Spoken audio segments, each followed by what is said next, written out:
got ourselves a batch of shinies, Commander.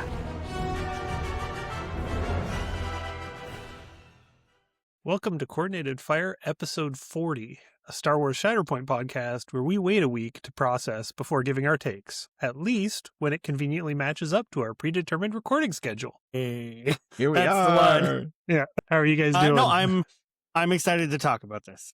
It has been a fun week, a little less than a week to process. I'm excited. I think we have not shied away that we've been waiting for this impatiently. It's here, and I'm honestly pretty happy. Yeah, I'm super happy too. And I think we're joking about the we wait a week to process, but I actually think being kind of like, I won't call ourselves like last out of the podcast group. Maybe we actually are, but it's given us some time to actually get some games in. And also, I think I've digested a lot of opinions for things, against things, right? We have a lot of people that we know mutually. I've been talking to Chris Sampson and a whole bunch of other people, and everybody's takes on this rebalance, I think, are very different. There are some general consensus, but I think it's good to take all those opinions and process them and apply them what you're doing and kind of come in later. And I'm feeling good being the tail behind here. No, it's been very nice because, like, I know for myself, I've gone to get 3-4 games in with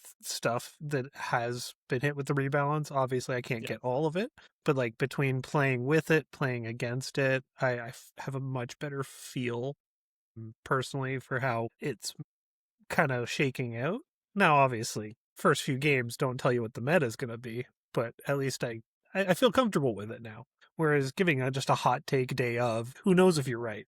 It feels very knee jerk. Titus, you've gotten a few more games than Sean or I have. I know you've been jamming some TTS games in here to get things out and on the table and give things a fair shot. I can say that I think some of my hot takes have adjusted a bit since the first read. And honestly, because we don't get like side by side patch notes on like what changed per unit, I think for some of these, and we'll get to like, especially on the nerf side, it took a few reads of those cards to realize everything that changed. Yeah, especially like Cassian and Boss had a lot of changes that weren't immediately obvious. Yep. And some of the buffs were the same way too. Like, I know it took me till halfway through a game last night to realize that Padme got an extra hit point. She sure did. Still hot garbage defensive expertise, but she got an extra hit point. And Veers removes a control token.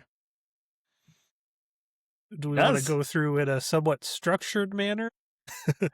Honestly, we're just going to chat. So just as a kind of caveat going into this, we're going to take an assumption here that 1, you've read through the card updates, 2, that you've listened to one of the various podcasts that have covered this already. I know that a couple already have in depth gone unit by unit on the changes and their takes on the impact. We're not going to read the changes verbatim. We're not going to go through unit cards. We are just going to chat how we feel about where things kind of landed with each kind of grouping, and then talk about lists that we've played or are excited to play. Yeah, I think that's the best way to do it. Yeah, if we just have like Separatists, then Empire and Ewoks, and just group it all together, I think that's much more manageable in terms of discussion. Yeah. And so I know floating around, there's comparison pictures. There's, I believe someone did a written version. I think it was Chris.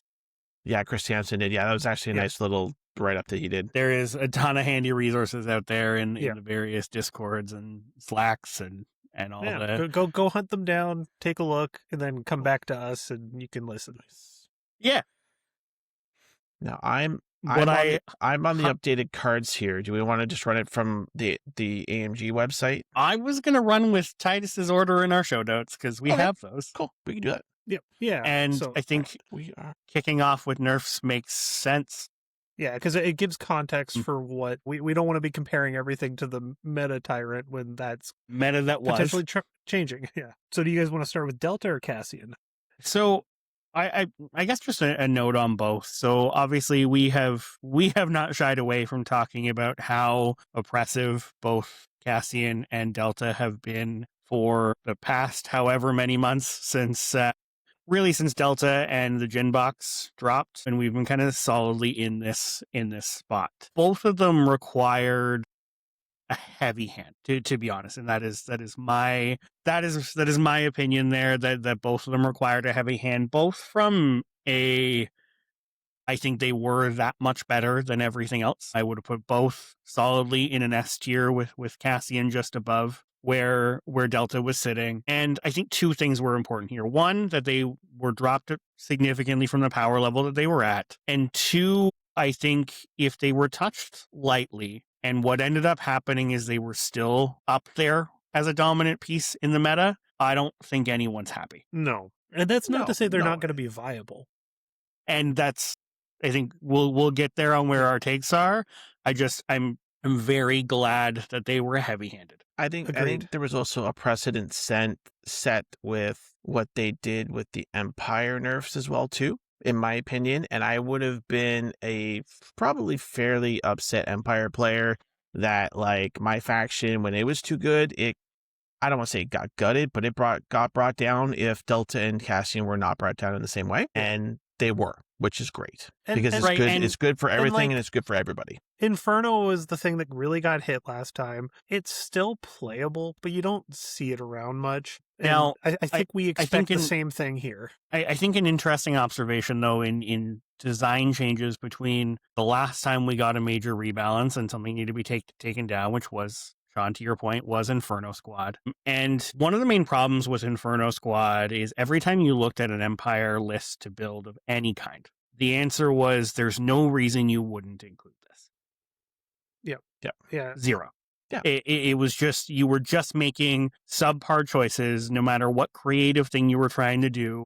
It's just better with this. And I think we definitely saw that with Rebels, with Cassian. Yeah. We saw that in Republic, of why would you be running a Republic list and not running Delta? Why would you be running a Rebels list? And I think Cassian had that, honestly, tenfold over Delta, of why would you run any Rebels list? Yeah, Yeah, it got Republic to at the least point had too.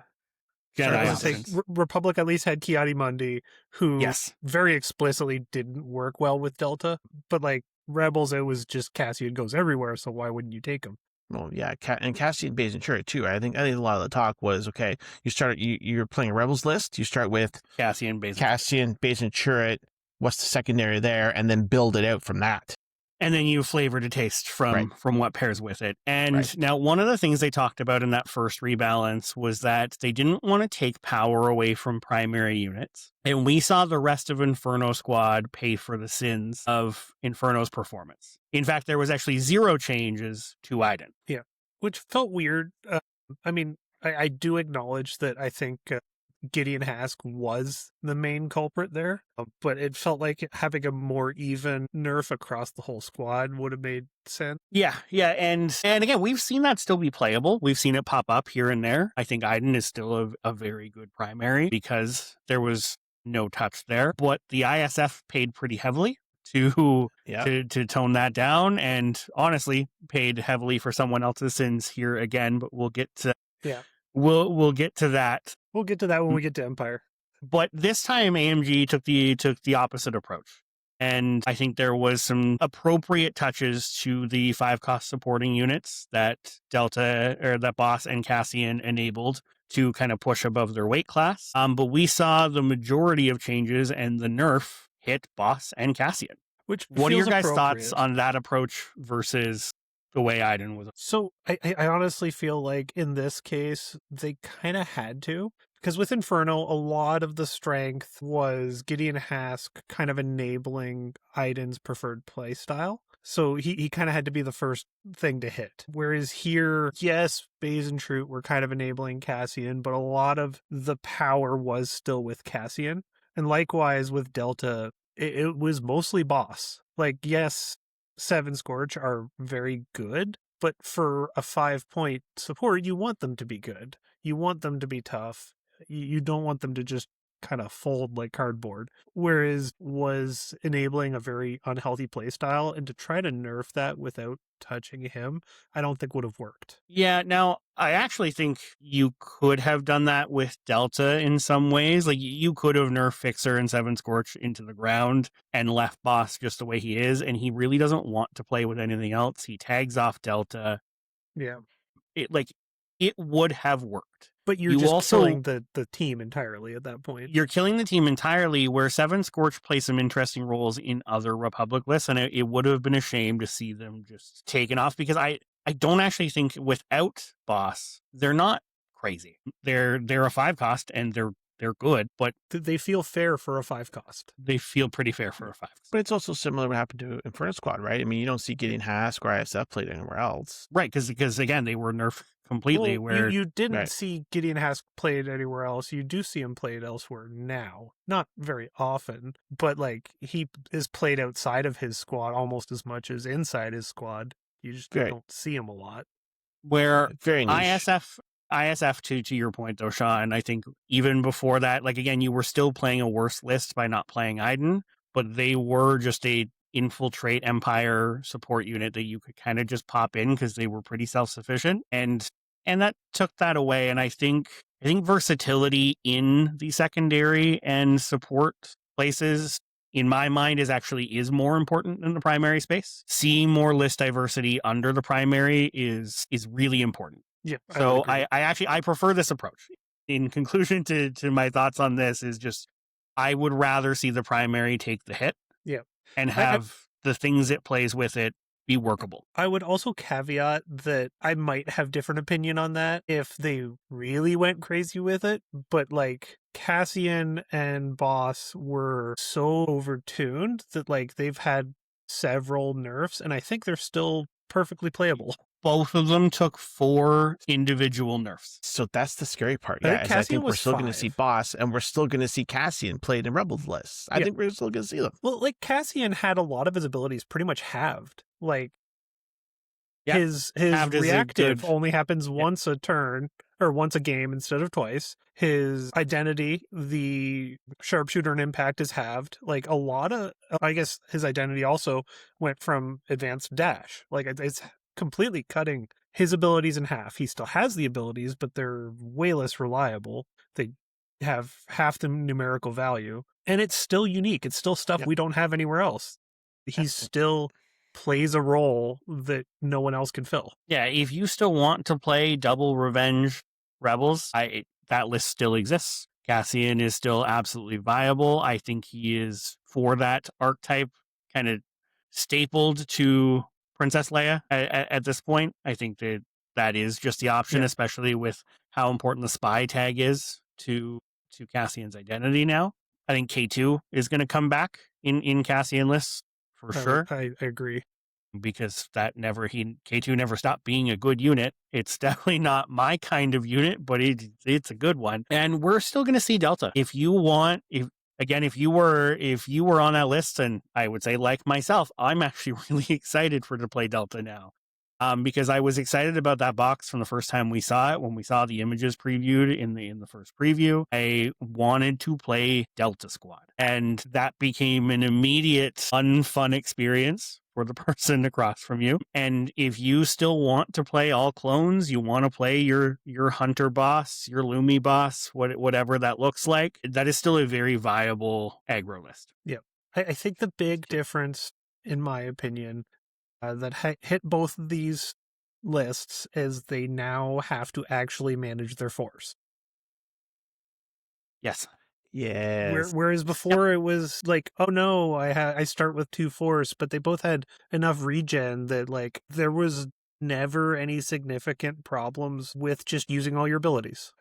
And I think, and I was talking to a couple people about this from the Empire side of things, I think Moff's going to make quite a comeback because of that too. Oh, he's We're gonna in- hurt. Like we have talked pretty heavily that how much of the game was sitting right below that boss Cassian line. And John, it's whether that's the Moff GI list that you and I had both played, that I think was very solid before. I think it is still very solid. Moff Ewoks Thrawn as well. felt right on the cusp. Moff Thrawn coming back, because you take away that everything just dies idea, and I think the two biggest culprits of that are toned back heavily, and where we've seen some cool defensive tech come in some of these updates, that I think we're back to, and I hope, seeing multiple playstyles on. That'd be great. Yeah, because again, the Moff Thrawn playstyle is something that I I really, really was a fan of, and I was playing quite well, and it was just so held back. Yeah, I think you're right. Yeah, because we always talked to it in multiple episodes. Like, what is holding this list back? It's like, okay, Rebels had Cassian with the revenge trigger, and then they can do also fantastic damage. And it was that combination of things that was holding down that particular playstyle. I think there was. We're still gonna have that highly lethal playstyle. It's still gonna exist, but it's gonna come at a much higher cost. Like, because you have Kamakin, for example, which was for a while something people were scared of, and it never really manifested because the meta shifted so quick. But like, it's not nearly as reliable. You're mostly relying on Anakin. You have like Vader 1 lists where you're paying more of a cost in terms of like mobility. You have the bounty hunter lists, which can also kill things really, really well. But again, they're paying a cost in mobility. Like, you can still play that play style, but it's not going to be just the best at everything. And again, your Delta clones list isn't going away, and Hunter still makes a lot of those dice really reliable. But with the nerfs that Boss took, there is a lot more variance. Mm-hmm. There's a lot more variance to Boss's turns. The bomb now has variance. Like, there was introduced variance to that list with, again, Titus, to your point, a limited force. We're going to take a look at the Separatist updates, and I think Separatists have a very viable aggro kill list that is entering the scene here, right? But all of them still have a level of variance that I think is just required for a list like that to exist. It can't be this happens every time I roll dice. No, and in the case of Boss, it was this happens every time and I don't roll dice, which was kind of a problem. Yes. Which makes me a little bit worried for the Cam Vader 1 lists. Cam Vader 1, I think, might be a bit of a sleeping giant in that way, right? Because you still have Vader 1 that can smooth out the dice and get those squads to do what they want to do fairly consistently. Cam Vader 1. Very good. Yeah, and high displacement. If we're going into defense of lists like Veers and whatnot, Cam Vader 1 gives defensive playstyles a very, very hard time. It has an offensive output that is hard to match from anything else. We have buffed Padawans that are incredible. Absolutely not needed. So needed. Surprising, but they now work in other places. And that's, I think, important. Sorry. I was going to say, we could get to that in a little bit. But... Yes. Yeah. Oh, no. But I think, and this is Star Wars, right? And to not go on much of a tangent here, like, Cam Vader 1 is almost an entirely melee list, as is Kamakin. And that has inherent negatives that can lead to dead activations that can't get to the places they need, that can't get to the point they need to get to. And there's a lot in those lists to make them fast. But when you can do the same level of damage, like, you should be able to do higher consistent damage output in melee than you can in range. I just, full stop, believe that as a fact in a Star Wars universe. So I'm far more comfortable with that being our melee thing because there's ways to play around an all melee squad. Yeah. And it's like both the Vader and the Anakin lists are relatively slow out of the gate. They're relatively slow until they kind of get the like close the gap and are able to start killing. They have to make contact to be fast. Yeah. And that gives those range lists an ability to get a foothold. It also means there's missions that they struggle with. Yeah. Like they are very good lists and they can definitely take games reliably. But there's counterplay, which it didn't feel like there was against Cassian Delta in the same way. So leaving our Cassian Delta conversation and just kind of a quick note on where do we think these guys both land? If we're calling S tier, and I think we've all been kind of in agreement on what S tier means to us, which is this: you're guaranteed to see these lists in top cuts. They are highly likely winning those events, and most things that touch an S tier are in a probably should be nerfed tier. Yeah, like S tier to me is this is unhealthy for the game. Yes, like, your A tier is this is likely to. You will see this at a GT. You will see this in a top cut. It may be, it has the chance to take the win, but has a positive play experience and can lose. We can call that A. Yeah. Yeah. Your B should be your baseline. This is viable. This is good. This is playable on the table. And no matter what I see across from me, I can have a fun game with my opponent. Even if there is some marginal power discrepancies, this is playable. This is good. And I do not feel I'm going to lose because I played this list. I'd agree. Yeah. It's almost like we need to do a tier list episode. Almost like we need to do. I'm setting this up. I'm setting this up here. If you were going to give, and I'm stopping at B because I do not think there's we don't need to be lower chance in hell that either of these two are going to be lower than that. Where do you think Cassian and Delta are going to fall? So I think Cassian's still an A, with the caveat that he needs to find the right place. Like, he still has so much potential. He still has so many different archetypes he can go into. He has the potential to be A if he finds the right home, because he just does so much. I don't know for sure what that home is. So, like, it might he ends up being B tier just because he doesn't live up to that potential. I guess I'll swing the other way. I'll do my boss take. I think boss is going to be A still, simply because I think this rebalance was very Gar heavy. We have Cam, we have some fantastic primaries. I just think what I'm seeing floating around right now, Galactic Republic, early thoughts are the Galactic Republic came very, very good out of this rebalance, and that I think Delta has a ton of support within Gar to keep them at the A level. So Cassian, I agree. I'll echo Titus. Yeah. I think if Cassian can find a home within Rebel list, he'll stay within A as well too. So, but I think Delta's much more solid just based on the support that they have. I would push back, not on Delta being A, because I think I agree with you. I think Delta relies mostly on support that didn't get touched in the rebalance, though. I don't think anything in the rebalance really plays well with Delta. Padme Box is too force hungry, and Delta actively hinders them in that area. Kit could be fine with them, but like, you're not going to run the Padawans across from Delta either. You want clones. So like, by and large, yes, Gar is coming away well from the rebalance, but I don't think that really has any bearing on Delta. I think it's just the Hunter Delta squad is going to be really good still. Yeah, I think so. I think I'm higher on Cassian than I am on where Delta sits. Mm-hmm.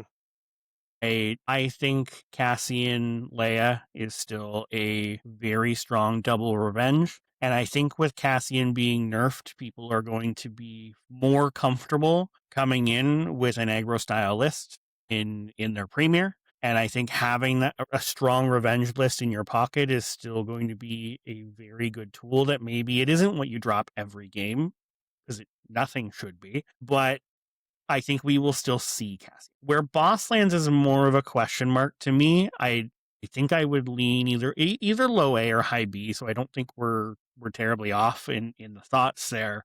But I think I'm coming from a place of, will other Republic primaries just outshine boss to a point where boss doesn't make it into a premier list? And that I don't know. Like, Sean, you said your example was that Republic had so many things that are still so good to back him up. And I think Republic still has so many things that are really good and have a really good shot now that I think they might overpower, push him aside, push boss back into That's where fair. he can land. Yeah, because like I'm because maybe that's how it comes out in the wash. Yeah, right. Yeah, boss does one thing really well, and he's competing with Vader to do that. So like, I think we'll still see boss, but he's got one role. And if he does it well enough, he'll land A tier. If he doesn't do it well enough, he will not exist. Like, it's very make or break in this case. Is this Delta in B for you, Kyle? Is this where this is going? I think I would put boss, especially because Cassian still has a lot of versatility. He has a generic revenge trigger. He's going to find homes, and boss can't play without his box. You will never see boss taken without Fixer and Seven Scorch in his list. It doesn't make any sense to do anything else. And that puts it in a weird spot. And I say that because I think the Pawn's 7 Scorch list, I think, is now an important part of Republic list building, because of other nerfs that happen to some infiltrate options. It's one of the last ones, and I think it's too good to not use from a competitive setting. I'm honestly sitting here asking, is Hunter Padme with clones a better clone aggro list than taking boss. You can still go pawn 7 Scorch with boss if you really wanted to. That makes for awkward list building. But it does. Fixer has to be on the other side at that point, and it's not an option. But and again, I'm not doubling down that I'm right there. But these are my thoughts on boss right now, because I actually want to get Delta on the table with the changes now. I'm actually really excited to play them. Yeah, I'm honestly, like, I agree for the most part. Like, Cassian is flexible enough; he'll find a home. He'll get played.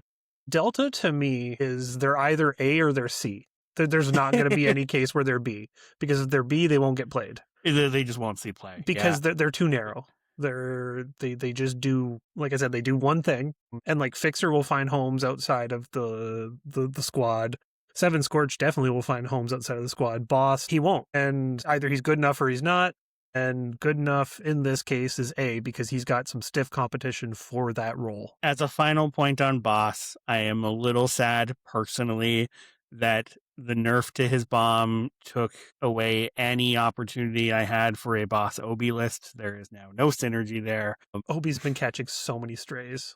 Obi's just catching strays, like core rules changes, and then paying for boss's sins. Yeah, I haven't even thought about Obi. Like I don't. When damage dies down, my instinct is typically Obi's in a great spot, and I don't know what that looks like right now. Yeah, Obi, I think, still can do very well. There's just no other primary that supports his playstyle in.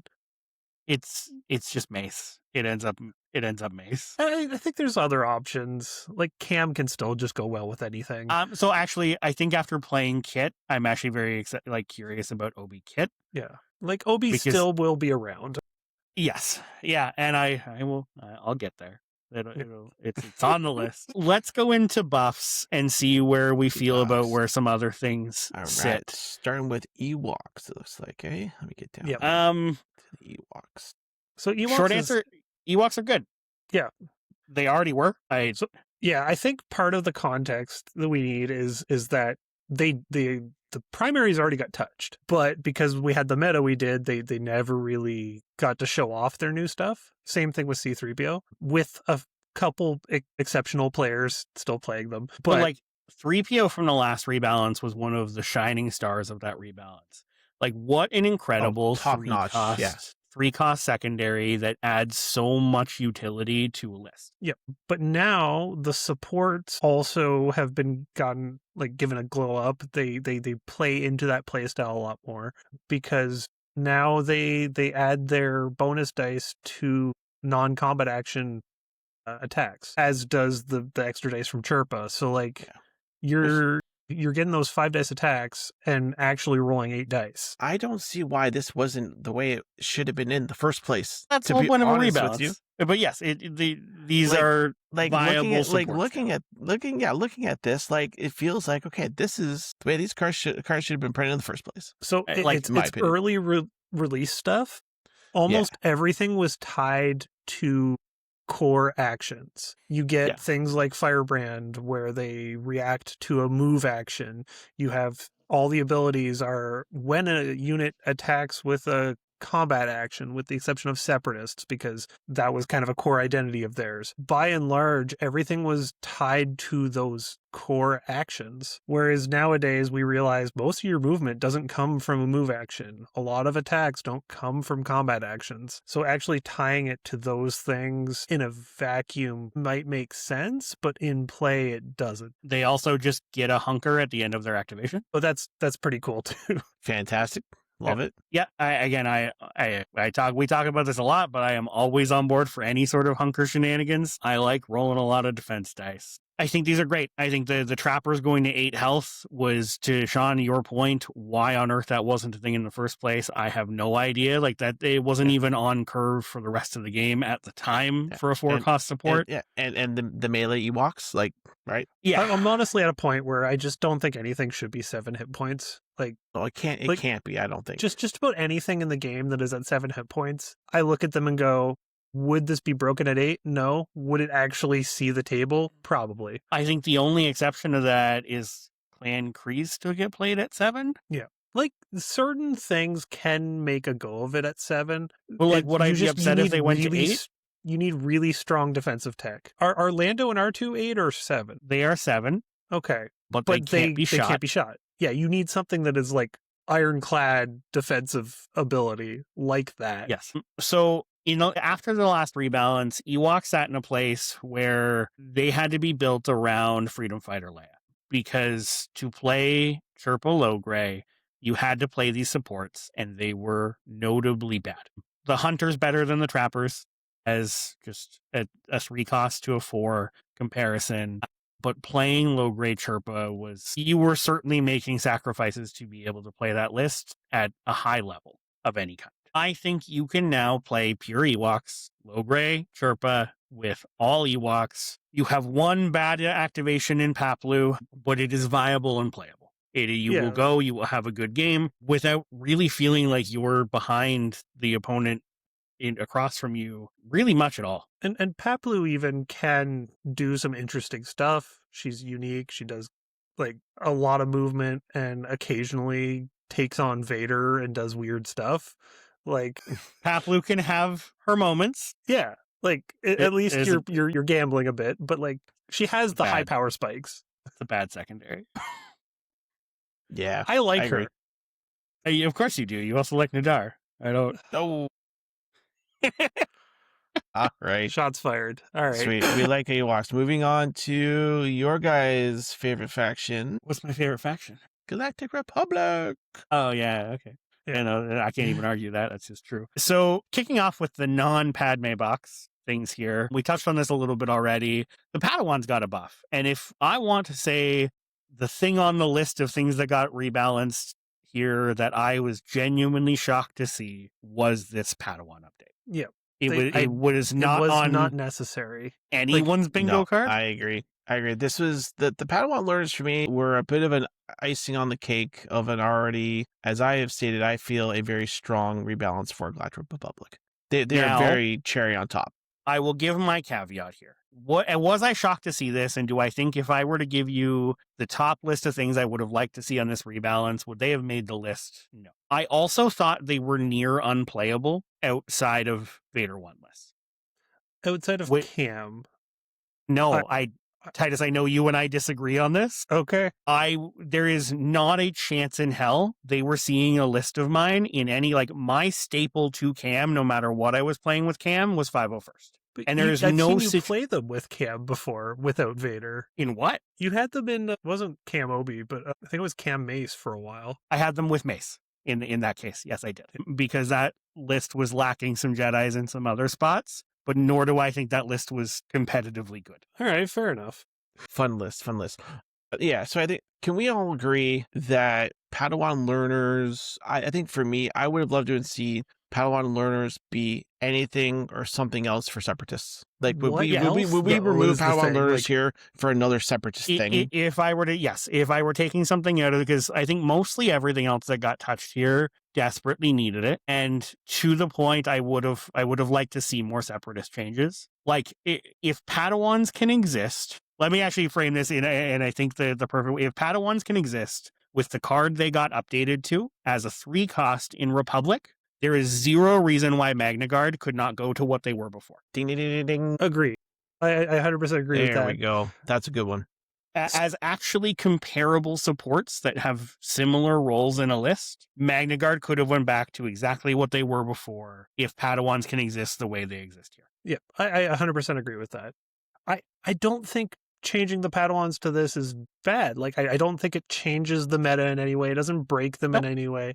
To be clear, this is a good, healthy change. Yeah, it is a good change. So, like, I know we've had this conversation a bit off air, but, like, the Separatists, yes, they could use some work. But every single other one of their supports now has either been errataed or is already pretty good. Like, the Aqua Droids are pretty good. They need more boxes to be viable.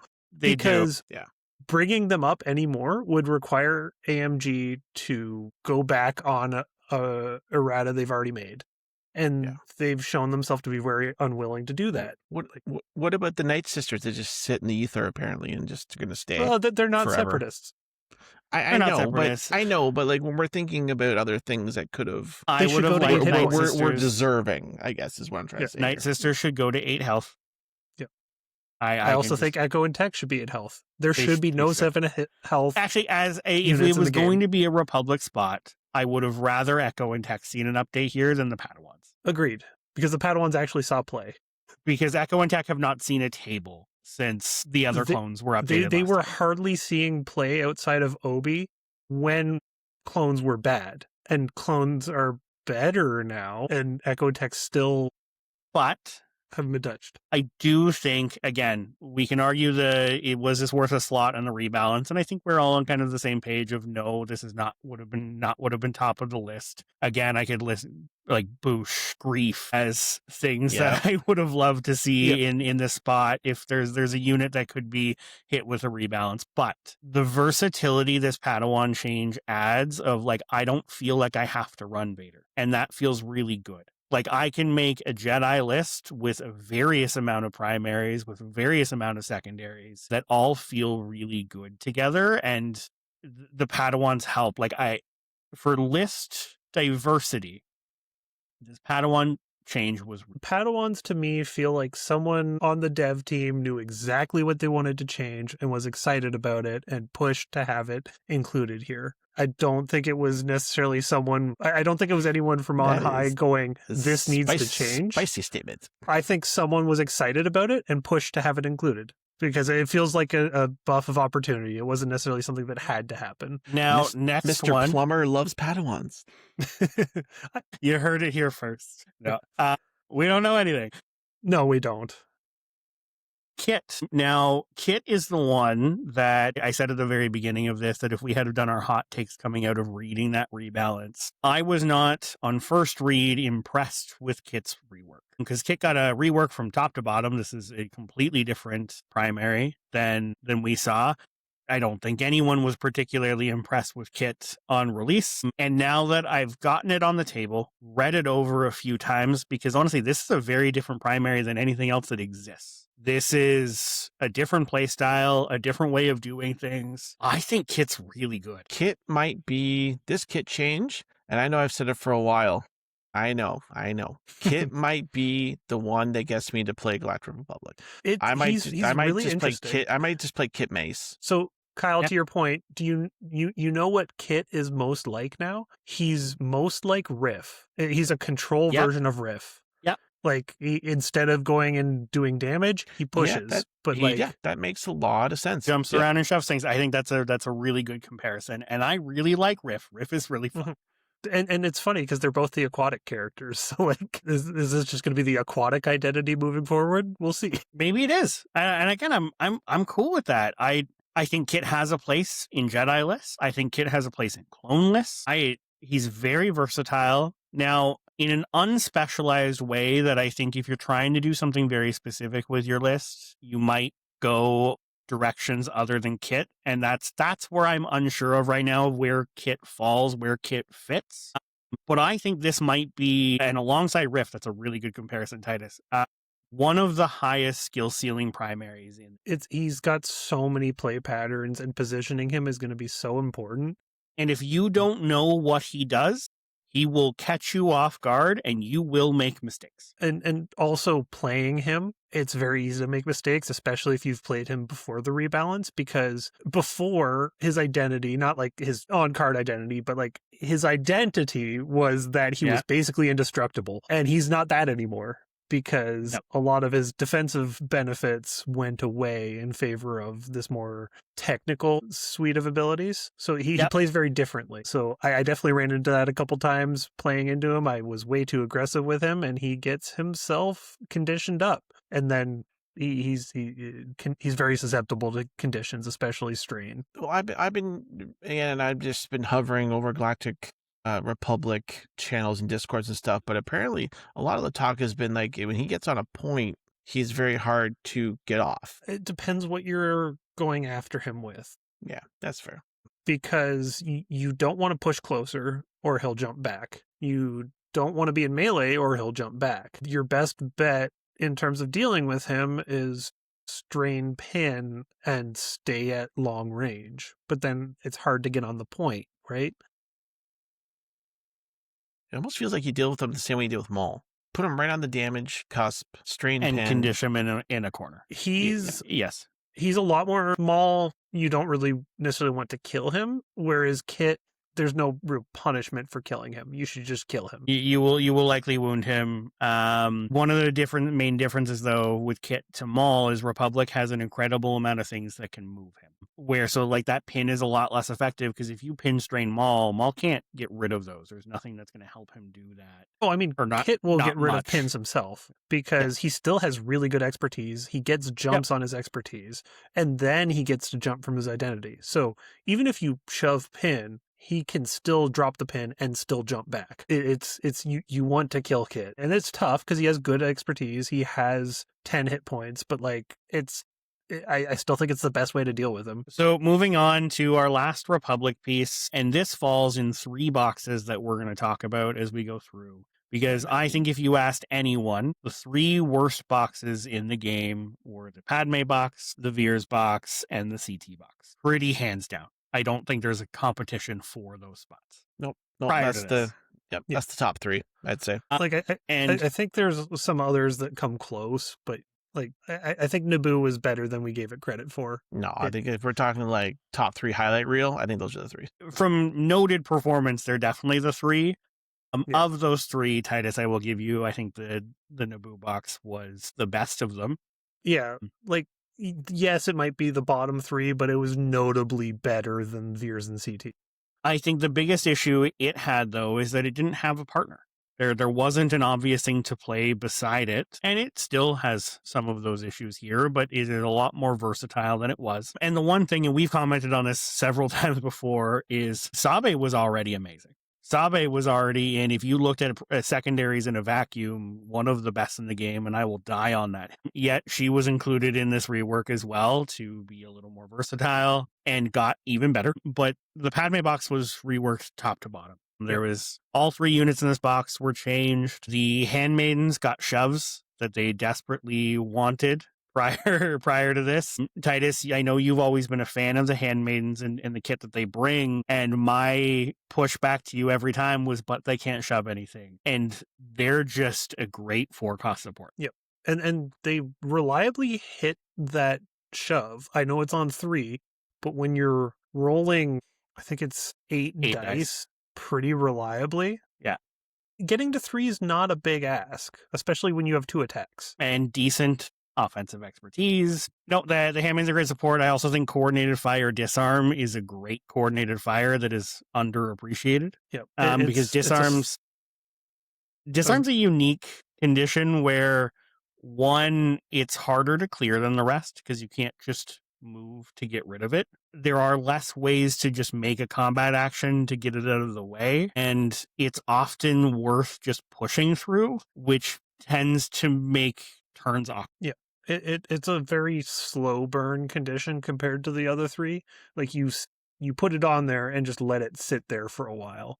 Yeah. And the whole box is fast as hell. Sabe as fast as she always was. Feels incredible. The Shatterpoint ability to swap her with Padme's position, with Padme's update, is both a huge thematic win in like the coolest way I could possibly imagine, and also really strong with Padme's new kit. Padme's pseudo revenge trigger of any time momentum is gained, she gets to run around, is both unique and very good. And I think going to be noticeably very good as we push through getting Padme on the table, and I've definitely felt that way playing her. Sean, you mentioned our game at the start of this, that, to your quote, your words, might as well have been an email, and that was due to the speed of this squad. And I played Kit with her because I wanted to try them both, and they actually, the pairing went really well together. Without diving into what these do, but a primary tiebreaker in Republic is a very good utility piece. A bonus die across supports across lists is a very good utility piece. And Padme's own attacks and her activation have always been very strong. What are your takes on where the Padme box fits into the meta we're walking into? So I will say the tiebreaker thing with Padme, it's really good.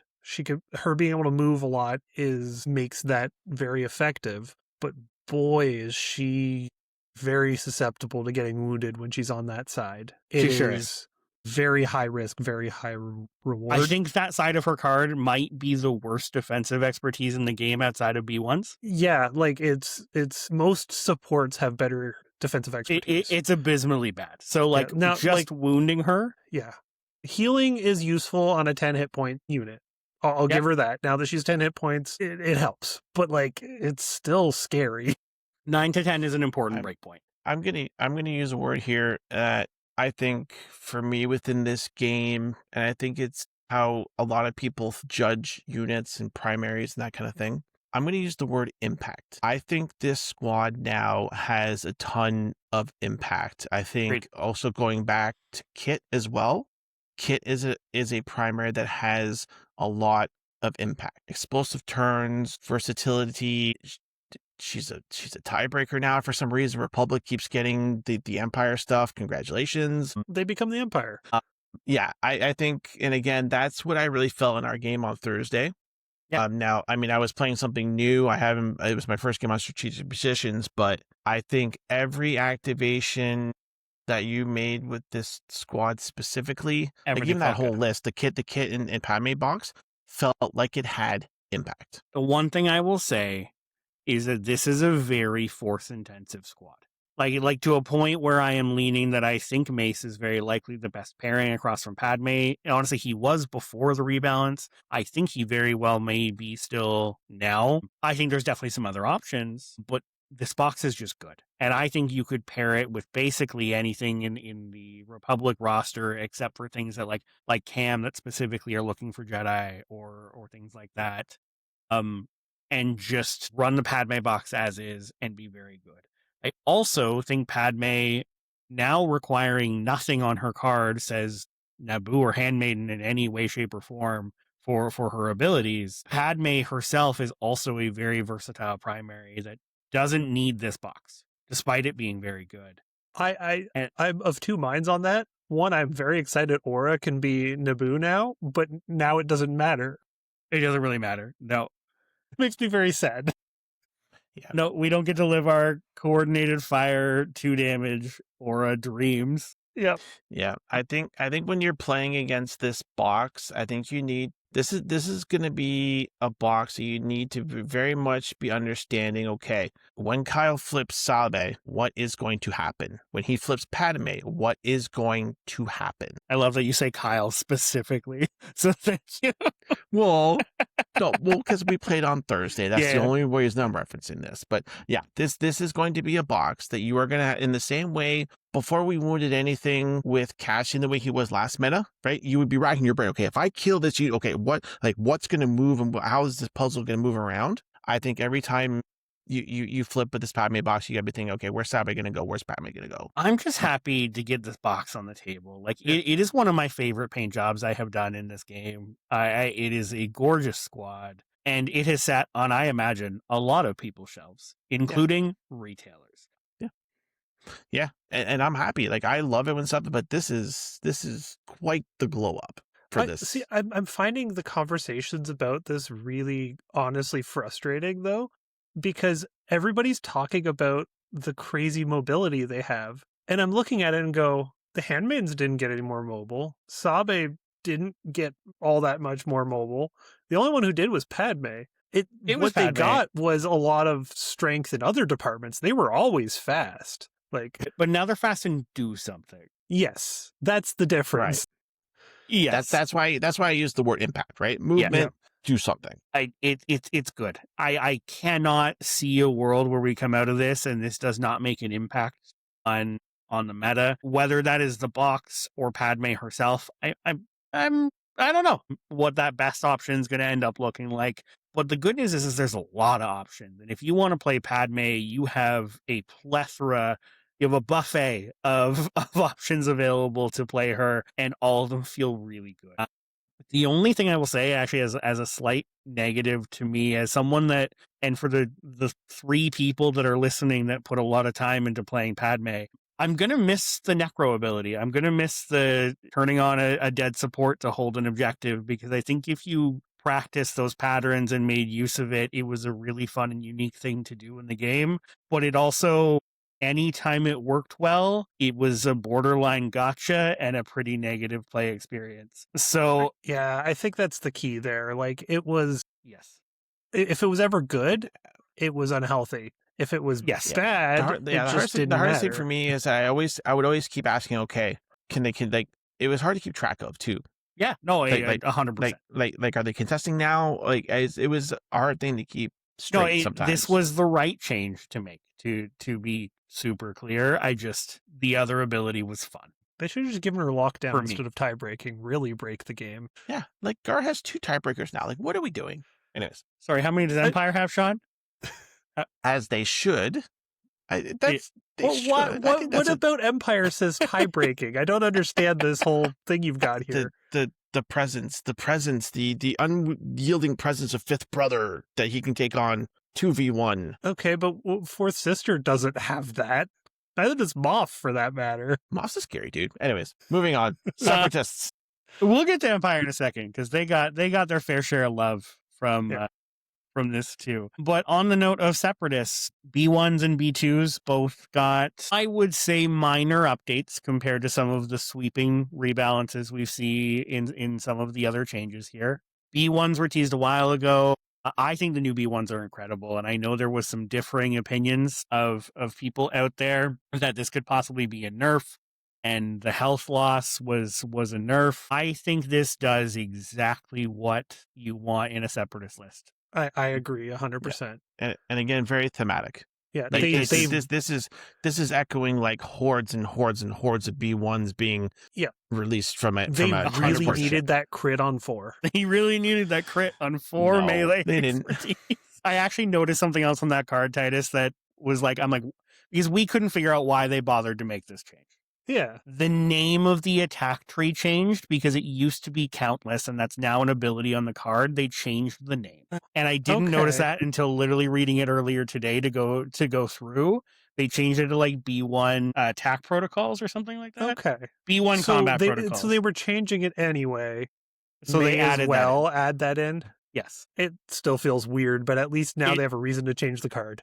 Still feels weird because I think, Titus, you and I both did this thing of like going through that attack tree and trying to figure out what the hell changed. Yeah. And it's nothing. The answer is nothing. But their attack tree was fine. It was...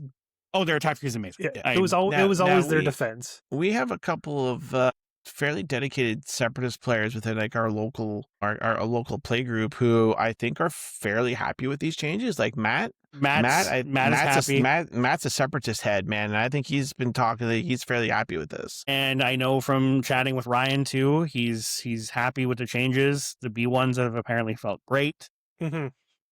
Because again, Separatists have so many ways to move bodies, to give them extra attacks, and that is so much less effective when the thing you're applying that to is dead. And now, until they're off the table, B1s are up, period. If you have Dooku, I would say in a Grievous like Riff list, there's a breaking point where you can't spend that force anymore. Yes, there is. I think that depends on how many times they're getting wounded through an order deck. And I think the people acting like you're just going to wound them over and over and over and make this cost so much for your opponent means you're not attacking anything else. And that's... Yes, I agree with that 100%. When we get a little bit further down, I'm hearing the same thing with the Night Troopers as well too. Is that it may not even be worth, I don't want to say not attacking the B1s, but I think they're going to fall in the same train of thought and thinking as the Night Troopers is that you want to attack everything else other than these guys. I think you either focus them down or you ignore them. Yeah. So those are the options. And again, they're very shovable. They've always been very shovable. You can still do that. You can get them just off of a point, but Separatists have so many ways to just put them back. Into the B2s, I think my take on the B2s is that people are underestimating how good two non-specific rerolls are on an attack. Yeah, I think it's actually really, really good. And the fact that they got this, it's the Separatist thing is extra attacks. So really, you're buffing Grievous, you're buffing Dooku, you're buffing Kraken, you're buffing Kalani. Like, they all rely on their supports doing these attacks. And if the support attacks suck, they're bad. So by buffing the B2's attack here, you're buffing the whole faction a lot more so than any other faction would. Yeah. It's an innate ability, so it's not once per turn. It's every time they get to attack. Getting them within 3 of their target is not a difficult feat, really at all. Most of the time, they are going to be dashing before they are attacking. And a 2 dice reroll on a 5 dice attack is very good. Can they reroll their expertise? Yes. Okay, so that alone. Yeah, like the fact, and that's why I said non-specific rerolls, and that's what I meant by that. Of a lot of things that have rerolls say reroll 2 fails or misses. No, this is 2 full information rerolls. You also to the reverse of that point, Titus, because at this point you've seen your opponent's blocks. If they're going to be blocking any strikes that come through, fish for the expertise, fish for a crit. It doesn't matter. Yeah, that makes sense too. Yep, this is really good. And like, they don't have a bad tree. It's not like it's awful. They actually have a pretty reliable access to an early shove. And their expertise flat damage we've talked about before is actually pretty good for the role they're trying to play, which is that sprinkle damage. Yeah. Chip damage, yeah. The chip damage. And what's nice is it's on a unit that already has access to like bonus dice and buffs for their attacks. So you're taking what would normally be just, I get a 5 dice attack, but you're getting saturation fire. You might be getting dice from Kalani. Bringing a 5 dice attack up to 8 dice with 2 rerolls is like that's something to be pretty bonkers. Impressed with when it's not even their turn. You also like stacking Kalani and Riptide as options here that could be in a list with them. Like, when you've got rerolls on that many dice, you could also just get down their tree with a few crits. Yep. You can stack Riptide with Saturation Fire as well, because Saturation Fire is when you target. Amazing. Yeah. So, like, you can roll so many dice with these guys. Yeah, so I guess we're happy with both of the supports. I was already pretty happy with B1s. I have always liked B1s, even at a time when people didn't and thought the B2s were the better choice. I think the B2s are in a better spot than they were, and I think there is a genuine... And Titus, I know you played like the Rift Grievous list for a while. I think that comes out as one of the better kill focus lists in the game. I don't know if it does. It's definitely a good option, but it goes about it in a very different way than any other like violence oriented list does. Separatists are very much, we're just gonna shoot at you and do like 2 damage at a time until you die. Yeah. And it doesn't always work out, but like I think they have a much better chance of doing that now. They do, and I think there's going to be some viable list to come out of this, and I'm not sure I'm not sure if it is still Rift Box or if it is B1, B2s in a list. Yeah, I'm honestly, I'm not sure where it all lands. I think this is a buff to Separatists. I think we're still not in a place where Separatists see high end. No, I don't think so either. Like I think you might get the odd one-off list. You're never going to see a premier list make it all that far. No, full Separatist premier. No, I think you can make a list. I think you can make, and I think you've got some options in that list that I actually really like. But no, you are not seeing full Separatists. Which is continually unfortunate. Yeah, but they need another box because... Yes, you're right. Yes, to do a premier list, you have to take every Separatist thing that's been released with an option to maybe throw Savage in. No, yeah, that's it. No, I agree. That's all I they agree, have. Jesse. Yeah, and you've said that a few times here tonight already. Yeah, I agree. It's a lot of it is the lack of releases. Yeah, like you could buff everything they have up to playability, and it's still. Yeah.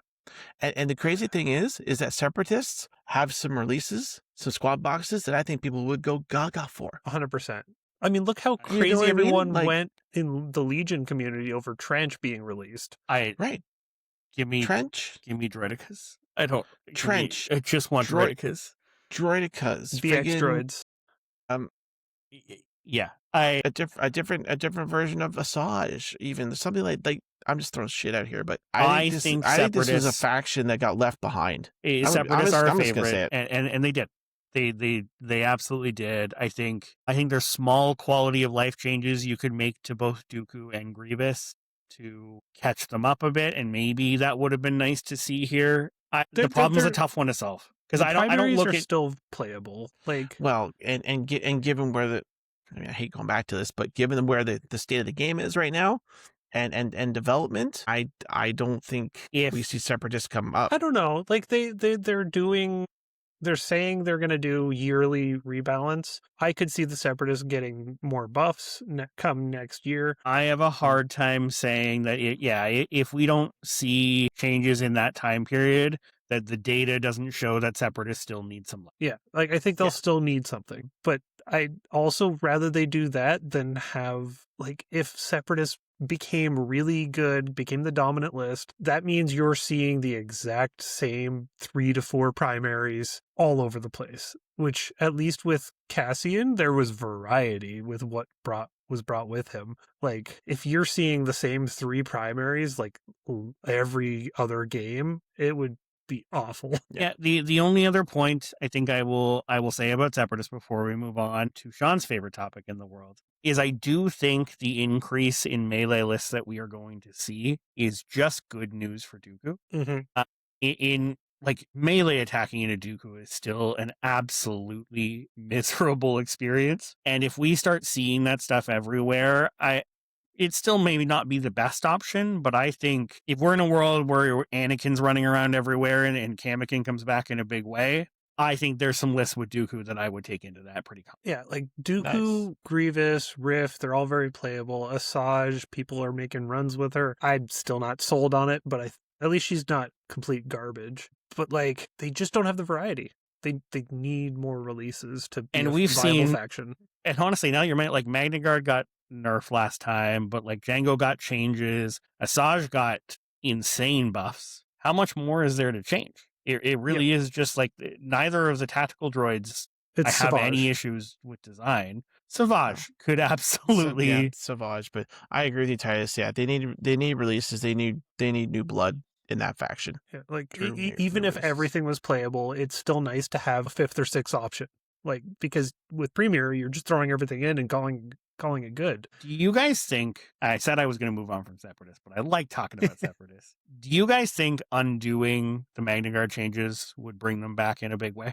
Because like there wasn't much happening with them before. They need, so they don't necessarily need to go back to what they were. They need movement.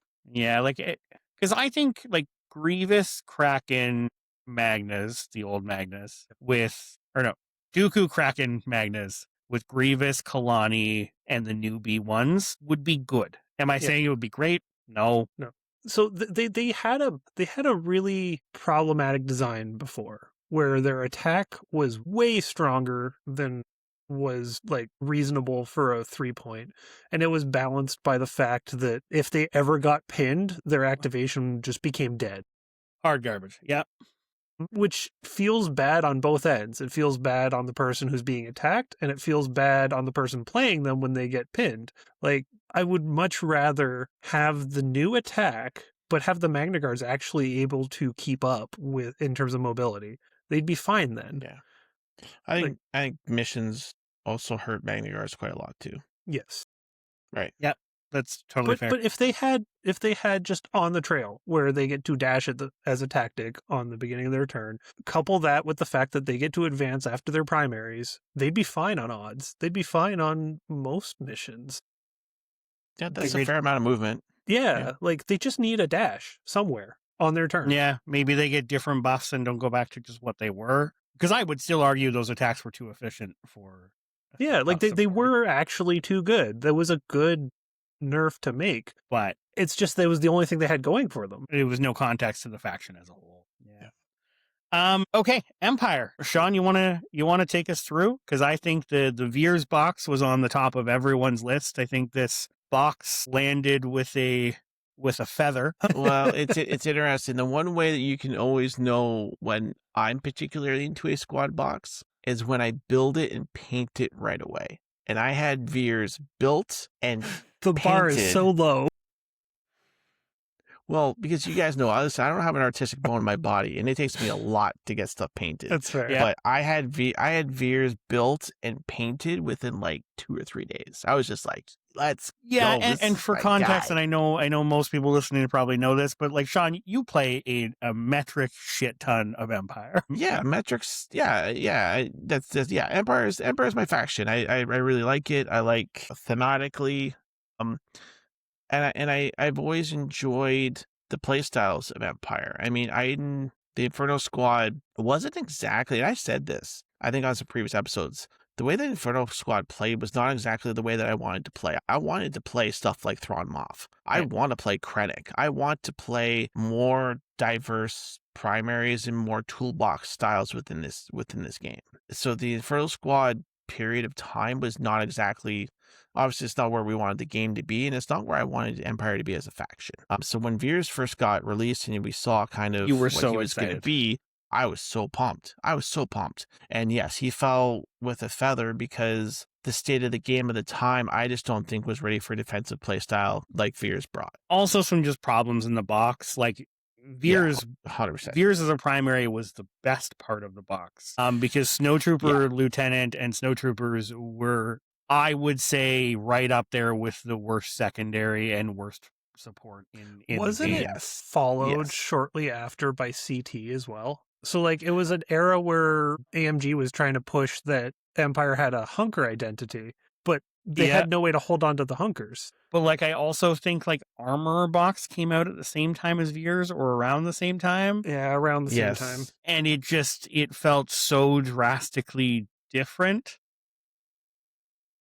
And people were hyped. People were hyped for Armor. Remember, Armor was all the talk for a very, very long period of time. But fortunately, the whole box got some love. Yeah. And again, as the game progressed too, like how important supports became, right? So I mean, Snowtroopers were just not there. But yeah, whole box got changed here. I think this is really good. I have a few reservations on a few aspects of this, but overall, I mean, when we're looking at Veers, the ability to move three bodies, I think, is really, really good. Yeah. So importantly, and again, to the point I was making about Sean, you played a ton of Empire, and this box wasn't it. I think Veers might be the only Empire primary that that Titus and I have played more than you have. Yes, and because he does a particularly neat thing and still does it, which he allows you to forward deploy a Stormtrooper unit and put it into reserve. That now with the infiltrate nerfs, which we didn't get to in the nerf section, but we've casually mentioned it enough times, means that basically Pawns and Veers are the only two things that can consistently do this thing anymore. Yep. Yes. Yeah, because a dash, it's unique for sure. I remember doing the math on it. Like a dash is, I think, within like a 16th of an inch or something of range 3. Like it's almost the same distance as a old style infiltrate. And if you hit a ladder, you can actually go further. So like it's now the furthest forward deployment you can get in the game. Yeah, short troopers and night troopers, if you're pairing with Morgan, love this ability. I think that's your main targets for that one. The bonus defense dice and then moving the whole unit are great. Sean, I think every time I shot you, you were rolling 6 to 8 defense dice. Yeah, it was really, really good. Yeah, listen, there is something to this. Don't get me wrong. I'm not happy with the change. And Titus, you said this before to the bomb timing. Yep, it's very, very frustrating. The tactic going first also doesn't help because you're showing your cards and then you choose a bomb. Yeah, it's, in my opinion, it is just a straight up nerf. I was caveating that before because I hadn't seen it on the table. Actively worse than it was before. Played against it several times. I've played with it once, and I don't see any world where this is better. Now, Veers overall is better. So I saying there's no world where this is better is, I think, doing a disservice to this ability by a lot. And I know I'm the lone disagreeer here on the changes to this, but first and foremost, removing the control token, period, Makes this ability better Okay, than yes. it was. Sorry, yes. you're right. I forget And about yes, that part of this it. is That the one is right at good. the bottom. We always forget about this. Yes, removing the control token is very, very important. It's Like, very, very good. Even if you are doing no damage and touching nothing, just removing the control token from like your opponent's back objective that they now have to commit resources to go back and take is very good. Yeah, that gives it utility. I will acknowledge that. That is something I miss. Secondary to that, and even if that wasn't the case on this, letting your opponent dash at the end of your turn is dangerous. And That's fair too. it leads that's to fair. opportunities that you miss something that they could possibly do that you didn't put together, and now you can't do anything to fix it. But it also gives your opponent opportunities, like you did in our game, Kyle, where you moved Handmaiden to reinforce a 2/12 on a point. Yes. You could do that before, though. You can do that in either of these cases, right? And it's better for you to know I was doing that at the start of the turn. And this is where this comes down to me, is I would rather have start of the turn than end of the turn, is that I want knowledge as early as I can have it. And I now know after this bomb goes off exactly did I damage something? Do I have results off this? Did you dash something? Where is it going? Yeah. And then you still have Veer's entire activation to say, okay, now what do I want to do with the full knowledge of how my opponent is responding? Yeah, like where did everything place? Where did it all come out in the wash? Yeah, I get you. My problem with that is it's a global ability, and the only global movement you have has to go before it. So it is better if it's somewhere Veers can interact with, but Veers only has an advance to interact with it. Yes. Which is usually 1 to 2 active points. That's really narrowing your options. Which is why, and I think I'm leaning more and more on dying on the hill of, I think Veers and Death Troopers have to be together. He needs that supporting fire. But the thing is, if you get the dash afterwards, the only thing he's really doing to interact with that is him physically standing on that point. Movement after your attack is not that. You also still good. I will have results, which is range 4, after you advance. That's like an advance plus then a range 4 ability to make a Stormtrooper dash is a good effect range.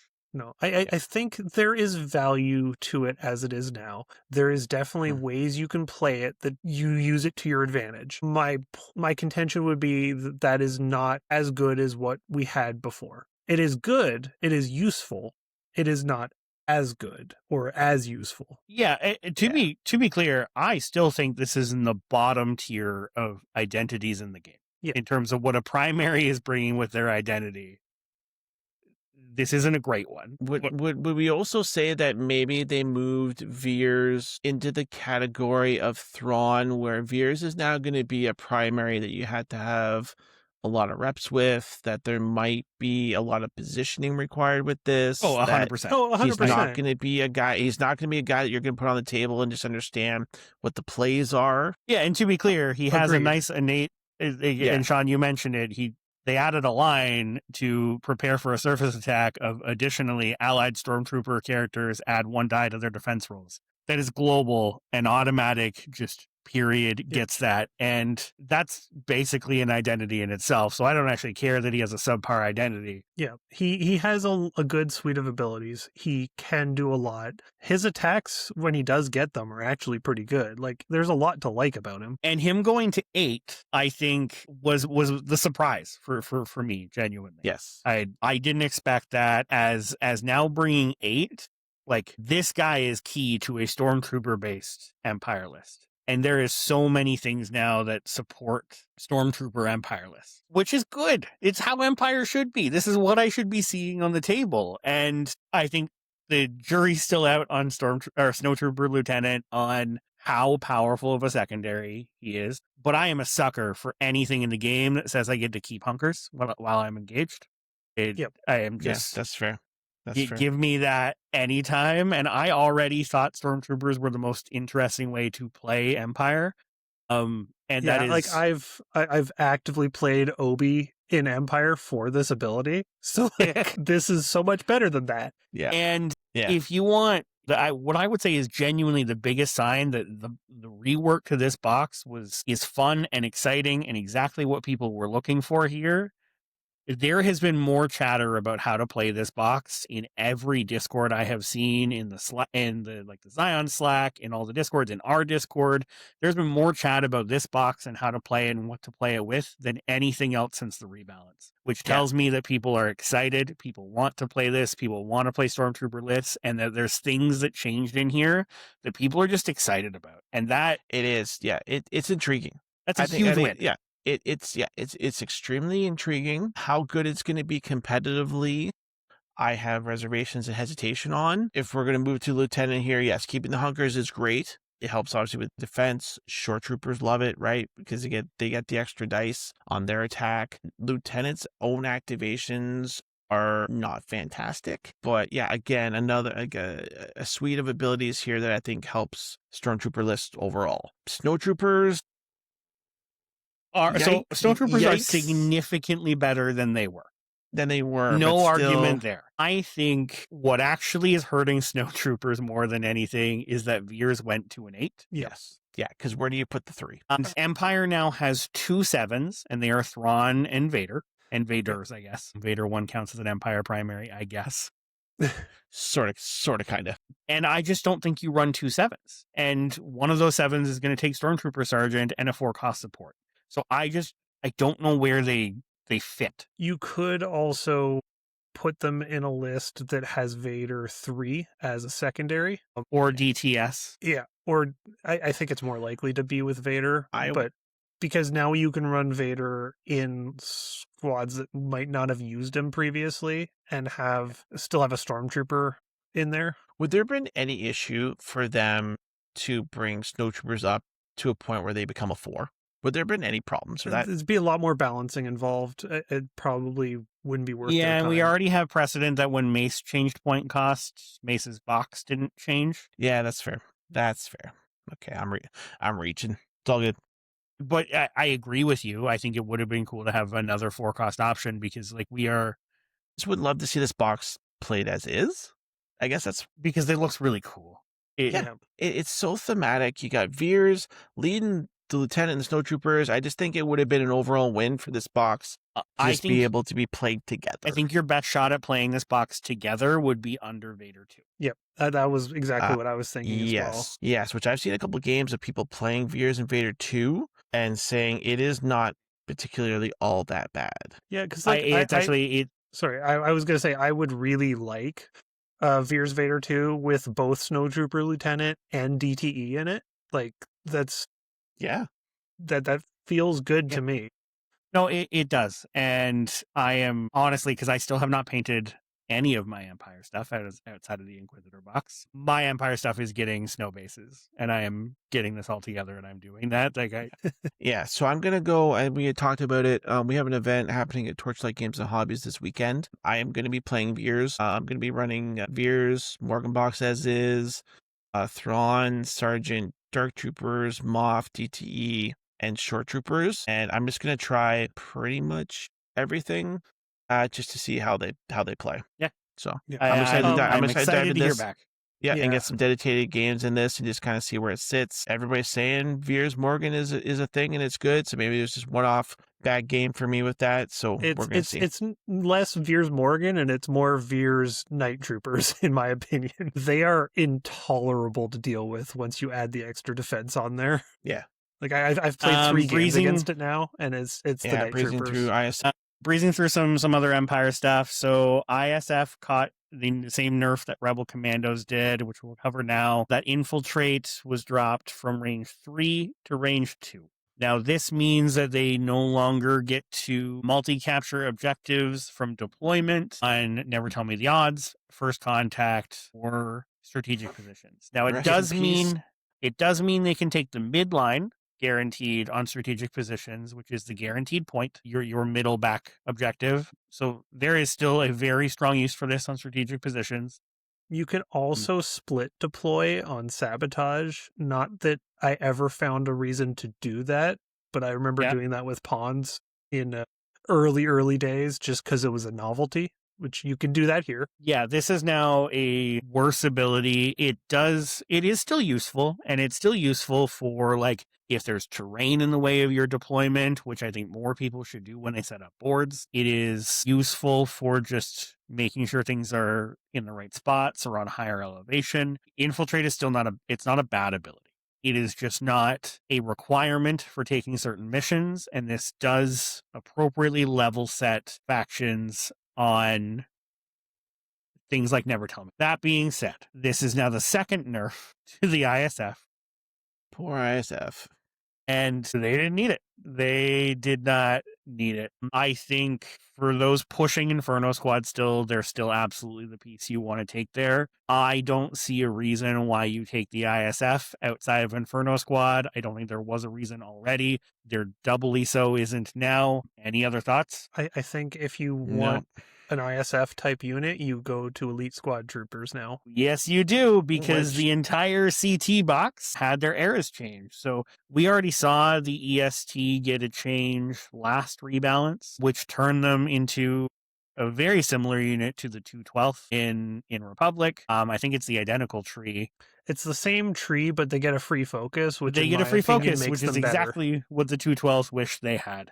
Empire can actually now take advantage of coordinated fire hunker in really fun ways with Lieutenant now. And Balin. These guys are great. They hit like a truck. Yeah, one list, and you mentioned Iden here already. Chris Sampson's been hyping me up on playing Iden Gideon ESTs. So he's been. It's really good. And it was actually, Sean, I think it was our first conversation post that rebalance where I want to play Iden Callus with ESTs and ISF in the list. Yeah, I feel like I would just play the Iden box and then have the ESTs on the other side. Like that too? Yeah. I don't see, and I have yet to be convinced on the math, why I would rather have Gideon than Callus. I would like both. Both isn't both would be great, but no, okay, so if you're choosing one or the other, Callus makes more sense because of the math, yeah. I think so. Because he rerolls 2 dice, you can spike higher, it has a lower floor, but mathematically, I think you're getting like 1.3 results instead of 1. Yes.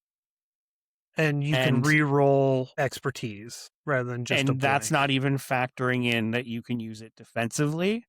Yeah. And ISF actually have decent defensive expertise. Callus costs force. Hask is distance. Yeah, in my mind, that is Iden GI.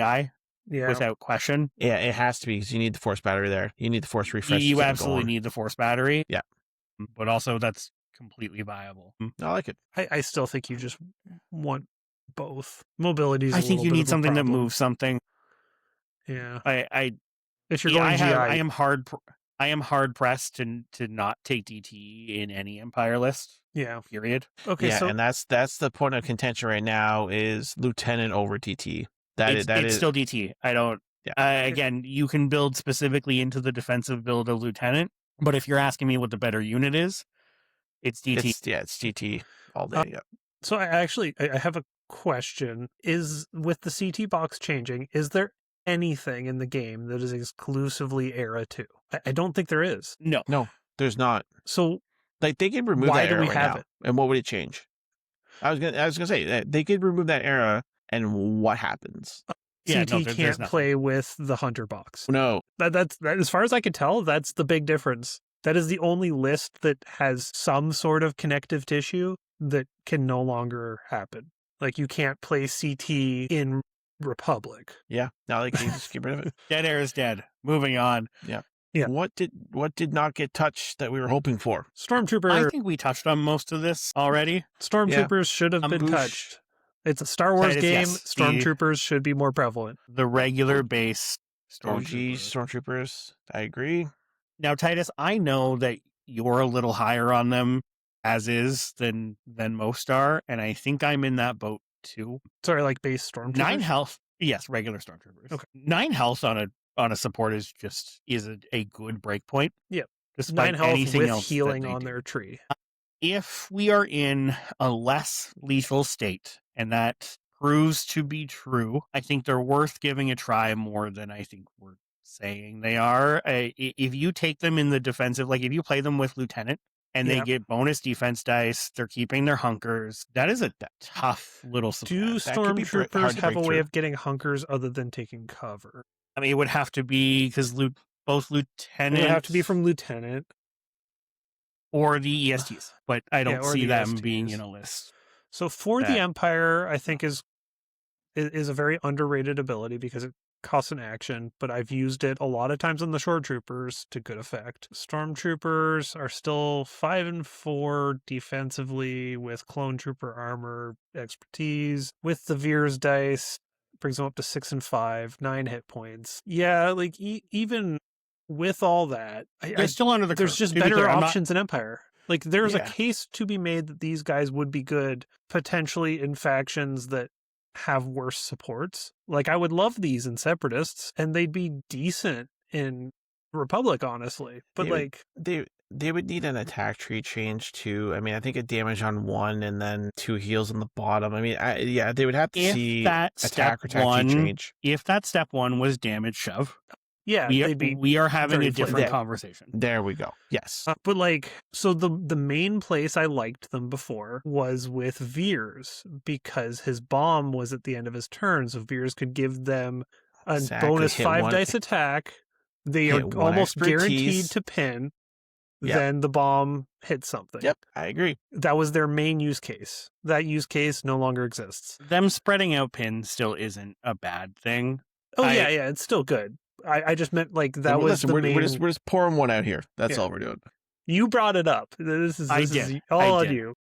I think if you are playing a full Stormtrooper tag premier list, which is now a viable thing to do, putting these as the last support option is not terrible. Okay, so you have shore troopers, death troopers, snow troopers, and then you have to take these, or am I missing one? You have to take these unless you're taking the Night Troopers and you're taking Morgan. Oh, night troopers. Yeah, Yes.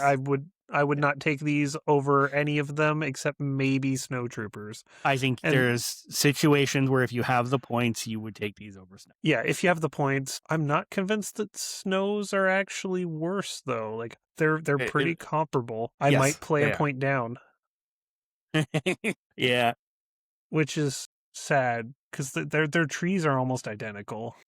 The biggest difference is stormtroopers strain instead of pin on 2 if you go top route, but do 1 less damage and give a pin. Snowtroopers now shove more, so make of that what you will. Yeah. Cool.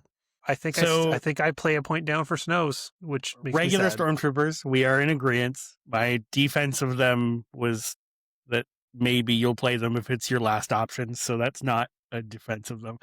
Let's. Are we looking Snow- forward here? Talk a bit about Morgan and Balin. I guess, yeah, anything else we wanted to see? I think I already mentioned Grief and Boosh. Grief was actually my top one. Grief Karga was at the top of my list, and partially because he would have given me something I actually want to play with Balin is, I think, my biggest disappointment of not seeing here. To be honest, there isn't much left that I think needs some attention. No, like we mentioned most of them.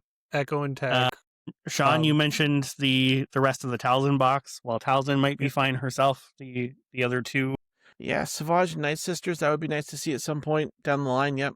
Night Sisters could go I up to think- 8, and that's really all I think they need. Like 8 hit points. Yeah, like coordinated fire expose is such a valuable and rare ability now that you have to factor that in. No, I think if we look at the game as a whole, I think we're in a pretty healthy spot. I hope so. Like Because we That was because we so need to be. ominous. Because we need to be like let's be real. Like the we last need to be. the last 2 metas, guys, not been great. I think Yeah. if there's something you want to play, it's viable to play. Full stop. I agree. I hope so. Except and- stormtroopers. At the very There you go. least, And Grief Karga. at the very least, I do not think there's anything particularly obvious that is going to be the big bad. No. There isn't to me. Cam Vader. I'm Okay, so I worried think about that Cam Vader. I agree bit. that might be one of the big bads. I don't think it'll be as big and as bad as what we've had So- previously. Sean, to your point, if Cam ends up the top performing primary, I would be zero surprised. Like I think he is the candidate that was and we've discussed this before, below the boss and Cassian. Cam was right there as like a distant third. As someone that has played Cam Vader a lot, and I mean like a lot, I know the weaknesses of that list. And there are absolutely things you can do to play against it. Again, do I agree that that isn't a top contender for top lists in the game? Yes, I do. Do I think it is above and beyond some of the other options? No, I do not. Yeah, there are things that can compete with it, and that is what we want. Not necessarily that there's no power differences. That's okay. Like I'm saying, as long as there's counterplay, we're cool. But that one, I think, is gonna start bubbling to the top. Yeah, no, and something always will. Disagree. 100%. But I think there's plenty to meet it there. And again, like a lot of things we've talked about, I think are right there with it that I would happily play into it. Now, it's funny because that list is probably one of the best homes for what I'm going to say. But I also think if attacking is less consistent and people go in with that strategy, I think OB2 is going to be a very relevant piece all over again. I'm looking forward to it. Because I do not think any of those aggro pieces can survive having their expertise cut. Wherein, again, in the previous world of what Boss could do, you could cut his expertise, and I still don't care. GIOB2 5th making a comeback? I think considerations. There's a lot of homes for him at this point. Empire's so funny right now because I think everyone jumped to all the new stuff and the changes, but the stuff that was performing well before the rebalance, I think is just now has its main predators taken away. Yeah, like Dark Troopers will probably come back, Inquisitors will probably come back. Like the GI box is really good. Yeah. And if we're going back to melee and high defenses, that is where they thrive. They love all of that being present. You're going to give me force users to kill? Yes. Yeah. Tiebreak your super high defense point. Thank you. Yeah, like, we're you're already long into this, but I think that's okay because rebalance is a very fun topic. Yeah. We're giving the people what they want. Titus, you had in here that how will Morgan and Balin look with the changes and shake things up on their own? I'll give my short answer on Balin, and it is he won't. I think that's a very pessimistic approach. Balin's too restricted. I think he will have one or two lists where he just runs his box and does well. But I think he is an incredible primary without a list that I feel inspired to play in any way, shape, or form. No, but I think there will be a list. Like it's probably Mando, but like when we got Balin's preview, I have been just ecstatic to put this man on the table. Both because he is an incredible character and I really like his, that is one of the best primaries on first read that I've ever seen. I don't know how to make a list with him that I'm happy with in any way. I think that is, I don't think that means it won't exist. I think there will be someone who makes the list and it will get some level of popularity because people want to play him. And will that be good? I think it'll be B at best. Okay, great. We're on the same page, and you're just being nicer about it. Playable, but we're not winning a GT. Yeah, there we exactly. Go. Perfect. And then he might hit some top 8s, but Morgan. So Morgan, I will put Sean. When we brought up Veers in the Empire conversation, I said this is the most chatter.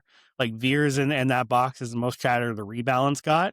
People are so excited for Morgan and what that box does. People are playing it. They're figuring it out. They're trying to make it work, and there is so much excitement around what she does that I'm just excited we're getting a box that makes people feel inspired. The thing I've seen most is the revelation that manipulating hand is a fantastic ability, and all she has to do is just take 2 damage and then heal it off afterwards. Yeah. Oh yeah, it's like, I mean, yeah, like I would say Morgan, when I go to this event on Saturday, I'm gonna try Veers Morgan again because I'm being told it's really good. I also want to try Veers and Thrawn. Those are the 2 that I think I really I think Morgan is a super unique box. I think that box does some really cool things, and we've talked about that as we went through. We did an episode. Night Troopers are great. Night Troopers with Veers they just won't die, and I hate them. Twice that's twice you said that. It's such a cool. They're just awful to play against. I am in a good way.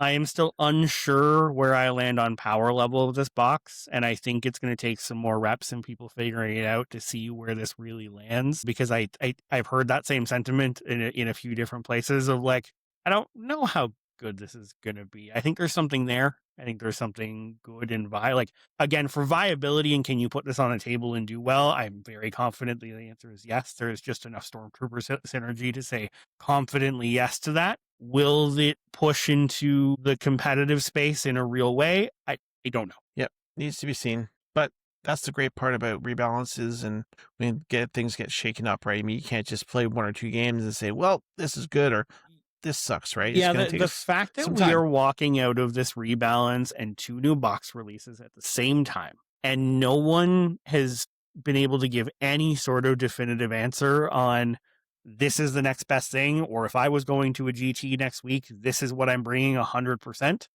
That's a great place to be. Is a great place to be. And this feels just like Rebalance did last time, where we walked out of that and there was so much open. Everyone was playing new stuff and excited to play new stuff. And it just feels good to be back there. And I hope it stays. Yeah, I've heard a lot of people say genuinely, this is the next big thing.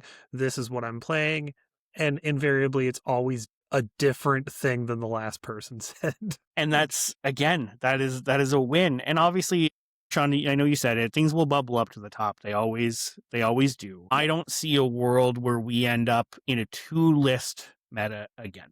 With where things currently sit, I don't see it. Yeah, and I think that's really good. If we can just avoid that every time we do these. And given the fact that last time the meta felt really good and things felt really diverse, and then we had some boxes released that kind of messed that up. So that's an interesting point too. We have no boxes coming anytime soon, for better or for worse. No boxes that could potentially muddle the mixture here. But I don't think they'll do that. Morgan and Balin are not going to muddle the mixture in the way that the Jin box puts a whole lot of money that they're not. But that's a good thing, to be super clear. Boxes shouldn't come out and just be a blatantly obvious better thing than what currently exists. And to tackle this directly, we've seen a couple comments in our Discord chat that last episode we sounded a lot more optimistic than we had for some time. And honestly, I feel a lot more optimistic than I felt in some time. I am excited about our Thursday nights. And honestly, we were going through a bit of a journey and we tried some other games. We played some MCP. We were excited about StarCraft. I haven't thought about StarCraft. And I'm just excited to play more Shatterpoint, to go to some more Shatterpoint events. And everyone that we've talked to in our local community and around us is feeling that exact same way. And honestly, I don't need releases to keep this going. I need to be able to pull a different squad box off the shelf and be able to put it on the table and try different things. We have so much in this game, and I'm just excited about how much of it that I feel is very playable. Yeah. And if they could sneak us 1 or 2 separatist boxes that they didn't spoil, that would be great. Thanks, AMG. Yeah. Like I think very much like the next 3 events for me, I'm going to play Empire this Saturday. Our June 6th a critical hit. I'm going to play Han Hera, and I might play Kit Mace. Do it up. As a 2x2. And then Battle for Breath, I will choose between kind of that mixture of squads and stuff like that. And again, like I am like the consensus Empire player here, and I am singing the praises of Han Hera. Like I love that list, and Kit gets a change that makes me want to actually like throw down and maybe play Gar. I know I said it for a while, and I actually think I might actually do it. Kit looks really, Kit is really cool. You should try it. Yeah, and he plays a very controlled play style, and I think you guys know I like that. I like that play style, like control and movement and that kind of stuff. So he fits for me. And again, it's an exciting time to be.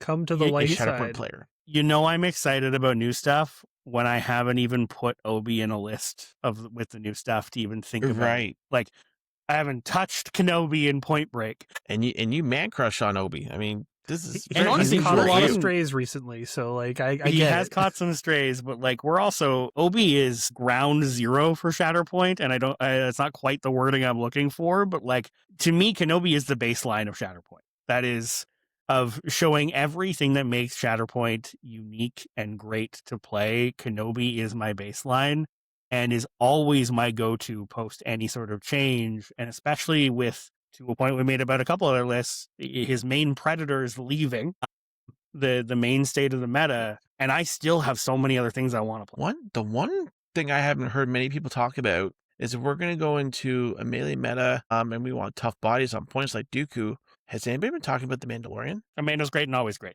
Yeah, like I don't short think, answer. Right? Yeah, I know, but I haven't heard anybody particularly bring him up. It's because he just kind of gets thrown into lists all the time, but it's not really the headliner. He's never really gone. I know he wasn't like a front runner in where we are, but like I think he's just under. Like if you look at previous meta results and remove everyone that isn't Boss, Cassian, or a pairing for Boss and Cassian, I'm pretty sure it's Cam and then Armor and Mando as the top primaries. Yeah, like Mando also paired with Cassian, not in some lists. Yes. And honestly, for a movement-based revenge trigger, Mando's back to our best one. Yeah, he is. Yeah. Mando's never went away, and Mando's are back. That is, you need to be prepared to see Mandalorians on a table. I think Mandos love strategic positions in a way that hasn't been like really highlighted in performance yet, but a mission that can provide you for the entire second struggle of better attacks on your focuses that you just get all the time. It's good for them. Yeah, that's very good for them. It's real. Like if I were to just building a list for strategic positions, I am throwing Padme Mace and then Mando's as my second list and taking strategic positions. So let's go. The only hesitation I have there is I would not ever build a list based on that struggle 2, because that struggle 2 is the quickest struggle I think I've seen in this game. It is so easy to be set up to just score 5 and then score 3 or 4 the next turn and the struggle's over. Like, fair. I think you're in a really if you win struggle 1 and then have something that can give you an advantage on that struggle 2, you are in a really good spot for just a 2-struggle game. Sure. You just need to survive the initial like high 100%. Score the first turn. Yes, it is a mission that you will very often just say, I won struggle 1 and I'm giving you struggle 2 and I want to get to 3 as fast as I possibly can, which I will give you. But if you lose struggle 1, giving yourself an advantage on 2 to make it that fast is also a benefit. But I get the point. I will say, though, Mandos love the cover in struggle 1. So that point is still very valid. They have very good expertise. So any extra dice is great. Yeah, and like it is a mission where Paz can shine in the middle. And I think your ideal scenario is being able to run Paz. And I think with strategic being in the mix now, I think you can comfortably run Paz. Beautiful. Lots of different options. Yeah. This is what it comes down to, right? There's a ton. And again, I don't... It's great. It's a great place to be. I also think Ewoks are in a really good spot, like a little bit of a scares me spot, especially if, Jedi Republic's going to be in a good spot. Coordinated Fire Expose is mean. Okay, so hear me out. Ewoks only have really 3 things for the premier list, but we know they have a whole bunch of hunker stuff now. Balin needs a pairing. I still know. With the bear? Still no. I wish you were right. I'm just saying, they like their hunkers, those bears. I hope, and genuinely hope, if someone's listening to this and like hearing me talk about this and say, no, Balin's great, what are you talking about? Show me. Prove it. And I would just bring to the Discord. Make me wrong. I'd be so happy to be wrong here because I want to play him so bad. All right, everybody. Battle for Breath, we're giving Kyle the Balin gauntlet. Let's go. Speaking of Battle for Breath, I will do my shout out here, June 13, 14. This is coming up quick. We are only 3 weeks away. Battle for Breath, cystic fibrosis charity event. This is one that is close to all 3 of our hearts and a number of people listening.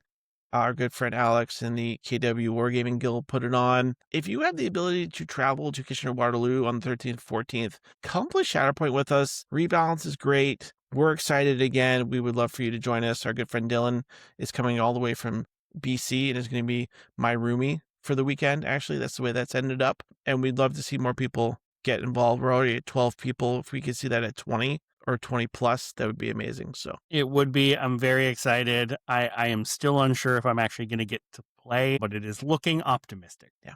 Sweet. Awesome. If you want to know more, you want lodging information, we can help you out getting there. It's across 2 days, 3 rounds on the Saturday, 2 rounds on the Sunday, 5 rounds of new rebalance Shatterpoint. What is not to love? I love it. I will tell you. Yeah, As always, we have said a lot on this cast and a lot of hot takes from I think all 3 of us on how we feel about this balance. If you want to chat about it, if you want to tell us why we're wrong, why we're right, and what you're excited about, the link to the Discord is always in the show notes. Come join the conversation. It's been longest bumping. episode yet. Good night, Definitely, everybody. yes. Have a Good night, good everyone. night.